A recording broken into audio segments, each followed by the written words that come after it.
What's up, Northern Sonoma County? I'm here with Jeff DuVall. Jeff is our head of emergency services, Department of Emergency Management in the County of Sonoma. We're also here with Gus the bus. As we said, this is that when we were growing up, sometimes there would be this loud beeping that would go on the TV, and it would say, "This is a test of the emergency broadcast system. This is only a test. If it was an actual emergency, it would be followed by information." This morning, we're doing a test. What is it? So we're going to be doing an evacuation exercise today of the Clover Springs, the Palomino Lakes area, and the Highland Ranch area. Our public safety partners are about ready to come through with their high-low sirens on, and the community folks in that area will also receive an alert from SoCoAlert. It's only an exercise, but it's a good time to get out there and test that and practice it. We've been doing these ever since our big fires. We isolate an area, we send out an alert and warning system, a push notification. Once again, people also always sign up at SoCoAlert and also the Nixle with the Sheriff's Office and Emergency Management Center.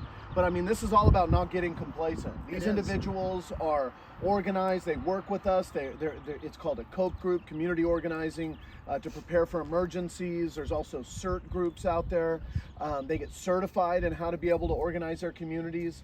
This is what we do to make sure they're ready. They're expecting this alert to go off in a few minutes. So we need to get in the car and go, because it's about go time. Remember, everybody, these high-low sirens, woo, woo, woo, woo, are the ones that you would think of like you hear kind of in Europe or in areas if you watch a TV show over there. If you hear those in the future, and if you get an alert, your goal is you got to get out, right? That's the goal. If we take that level of focus and preparedness and get out there and send cars up into your areas, it's not just because there's smoke in the air, it's because there's a red flag warning, it's because there's high winds or there's an earthquake monitor that's gone off. There's something that is dangerous out there. Jeff, your team's done a great job setting this up. Anything else? No, just get ready, and always know you can go to SoCoEmergency.org for more information on all those preparedness tips. And get ready, Northern Sonoma County. Yes. Jeff DuVall? Yes, sir. Director of Emergency Management. Are we waking people up this morning? We're waking them up. What a strange thing. They know, though. They know. Yeah. They know out here that the alerts are going to go off and the high-lows are going to go off. Okay, so what's up? All right, so when you're ready, take this switch, push it all the way towards you. That will turn on all the emergency lights. Okay. And then when you're ready, hit that button right there on the end, and that will turn the high-lows on. When you first run for office, usually the idea is not to piss off your constituencies, yes, especially on a Saturday morning. This is unique, though. So here we go.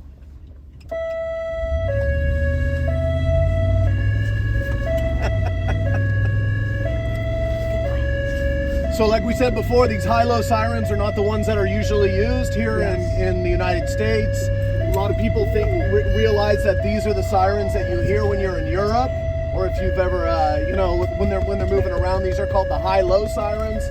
These are the ones that after the Tubbs fire and the other ones in 2017, as a part of our preparedness, but also managing systems better, Jeff and his department and others came back and said this is a really good way to basically have a different setup, but we were going to have to spend money. Ironically, the sirens and the light systems that were set up on all of our sheriff's deputies and fire and other things like that were not retrofitted this, so we had to like buy the packages, or I remember $2 million went into changing this. So if you hear these, the idea here is that you got to know that this means that you're getting evacuated. Once again, this is not for like FYI.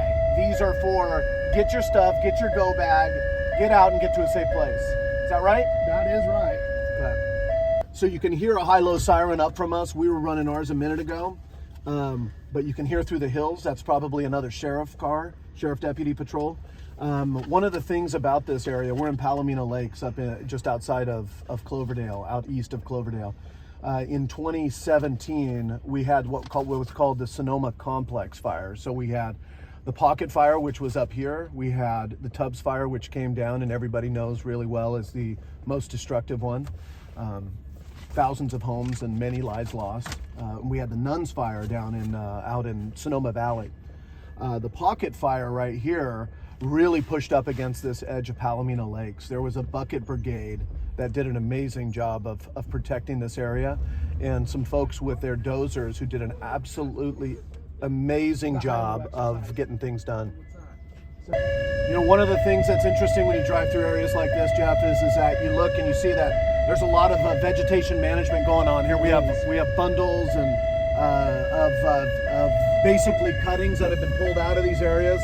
There's a lot of people who have done a lot of work since our original fires to do fire preparedness around their houses. Yes. The key is that you got to have defensible space around your house, and then you got to have vegetation management if you have a bigger property, so that you have take out those ladder fuels and those other things, so that if a fire really does start on your property, it's not going to be one that that goes and turns catastrophic.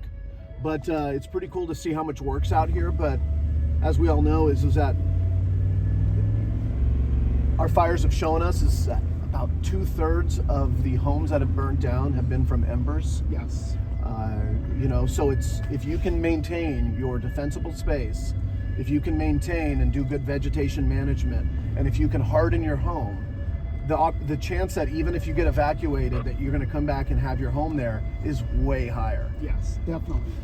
And there's some other things too. I mean, if you look around a property, having been out in some of these fire zones with you and others is during the actual events, is you realize that sometimes it's one thing that was wrong. They left the wood pile too close to the house, or there's like just some debris that they left there for a few days. Yep.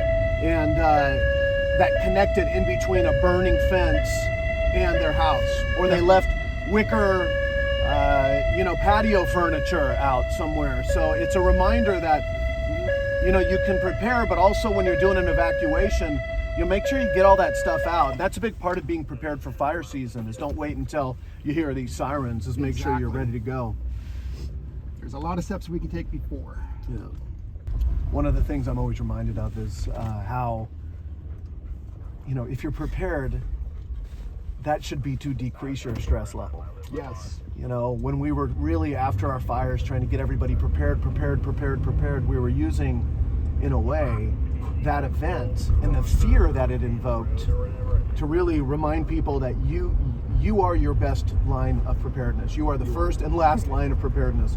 We as government, as public safety, as local partners, as community organizers, we can set up systems, but the ultimate deciding factor is really going to be what you do before and then during. And you have the power. And what that allows you to do is that if you have prepared your property and you have your go bag, and then you're in a situation where you smell smoke in the air, but you know that it's not a red flag warning, Yep. which is a very unique type of weather situation, then you know you're okay. And that should decrease your stress level living in an area that's fire prone, as opposed to the opposite. And that's what it's about. It's decreasing that stress level. So when it does happen, you know you've got the plan, and that muscle memory just kicks in. Yeah. Pretty cool.